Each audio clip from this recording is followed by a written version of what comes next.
Dieu a un dos. Le fait d'avoir un dos, ça veut dire que tu as un dos, tu as un devant, donc Dieu a une face. Et si Moïse le voit du dos, ça veut dire que la face de Dieu n'est pas derrière. La face de Dieu est que devant, dont les yeux de Dieu sont devant, les yeux de Dieu ne sont pas derrière. Mais vous savez qu'il y a des chérubins, des séraphins, les ophanimes, les phénix, tout ça, qui ont plein de yeux partout, devant, derrière, en haut, en bas, au milieu, qui ont les yeux même derrière le dos. Les créatures dont les chérubins arrivent à voir partout au même moment, à travers la pluralité des yeux que ces créatures ont, mais leur créateur qui est Yahvé, selon les Bibles classiques, lui, il n'a que deux yeux, il n'a pas la capacité de voir derrière. Donc, si Dieu était un chérubin et que Moïse voyait son dos, le fait que les yeux de Dieu se croisent le regard de Moïse, Moïse allait mourir en fonction de ce qu'il y avait en train d'expliquer. Donc, Dieu va créer des créatures, selon les Bibles classiques, qui ont plus de facultés, de capacités que lui. Donc, vous voyez déjà qu'il y a une aberration. Bon, on va pas aller encore plus en arrière, parce que Dieu dit qu'aucun homme ne peut le voir, aucun homme ne peut voir sa face et vivre. Mais quand on va dans Genèse, chapitre 32, au verset 21, dans la traduction écuménique de la Bible, il est dit Jacob, donc Yekov, Yekouv, dans les Bibles classiques, appela ce lieu Paniel, c'est-à-dire face de Dieu. Car j'ai vu Dieu face à face et ma vie a été sauvée. Jacob dit qu'il a vu Dieu face à face. Bible parole de vie, Jacob dit, deux points, j'ai vu le visage de Dieu, virgule, et je suis encore en vie. Donc, remarquez que dans Genèse chapitre 32, verset 31, dans la Bible parole de vie, Jacob, il déclare que lui, il a vu le visage de Dieu, mais il est encore en vie. Alors, tandis que, en ce moment, Moïse n'existait pas encore. Moïse n'avait pas encore, voilà, il n'était pas encore né tout simplement. Et des années après, Moïse va apparaître, plus tard il va grandir, et Dieu va lui révéler que aucun homme ne peut voir son visage et rester en vie. Jacob était quoi? C'était un ange? C'était un chérubin? C'était un quoi, Jacob? C'était pas un homme? Jacob était un homme. Selon les Bibles classiques, il a vu le visage de Dieu, il a vu Dieu, et il est resté en vie. Donc vous voyez que soit c'est Jacob qui ment, soit c'est Moïse qui ment, soit c'est Dieu qui ment. Toujours est-il que si l'un parmi les trois ment, tout est faux. Est-ce que vous comprenez? C'est-à-dire bien, si l'un parmi les trois ment, tout est faux. Parce que votre foi, elle est basée sur ça. Maintenant, quand on va dans Jean chapitre 1, verset 18, il est dit ici, aucun homme n'a jamais vu Dieu. Dans Jean chapitre 1, verset 18, il est dit que personne, aucun homme n'a jamais vu Dieu. Mais nous savons que Moïse, Aaron, Nabad, Ambioum et 70 anciens d'Israël, dans Genèse, dans Exode chapitre 24, à partir du verset 10, ont bel et bien vu la divinité d'Israël. Ils ont vu Yahvé, Adonai, Jéhovah, Elohim, l'Éternel. Et dans Genèse chapitre 32 à 31, Jacob a bel et bien vu le visage de Dieu. Donc, d'où vient alors dans ce qu'ils appellent le Nouveau Testament, dans Jean chapitre 1, verset 18, que celui qui va venir écrire ces aberrations va dire personne n'a jamais vu Dieu.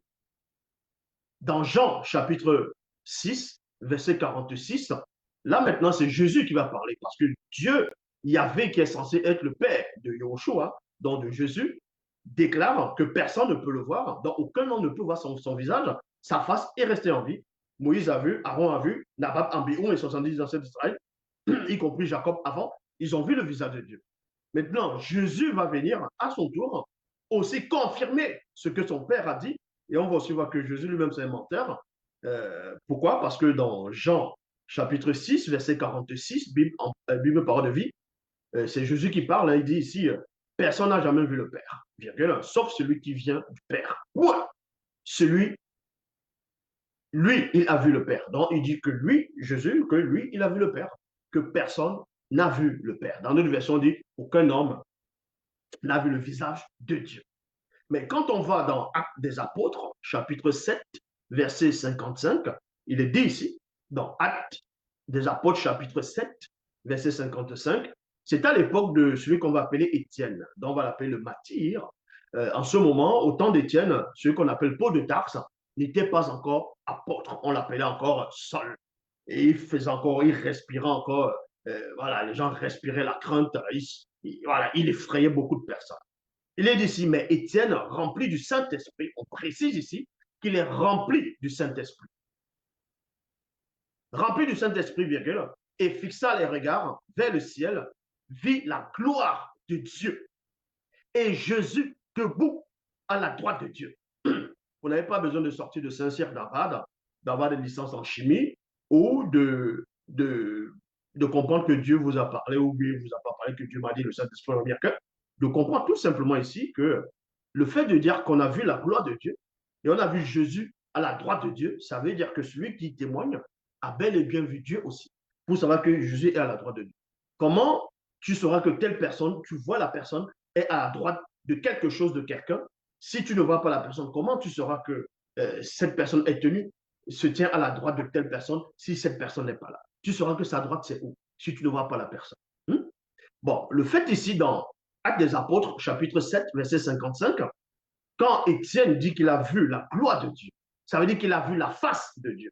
Écoutez attentivement, selon ce verset, on dit bien selon le verset, parce qu'il y a d'autres passages, d'autres livres où il est dit que ma gloire va passer, ma gloire, ainsi de suite. Il faut faire attention. Mais par rapport uniquement à Actes des Apôtres, chapitre 7, verset 55, quand Étienne il déclare qu'il a vu la gloire de Dieu, ça veut dire qu'il a vu Dieu. Ça veut dire qu'il voit Dieu. Ça veut dire qu'il a vu son visage. Et Jésus debout à sa droite. Pourquoi je dis cela?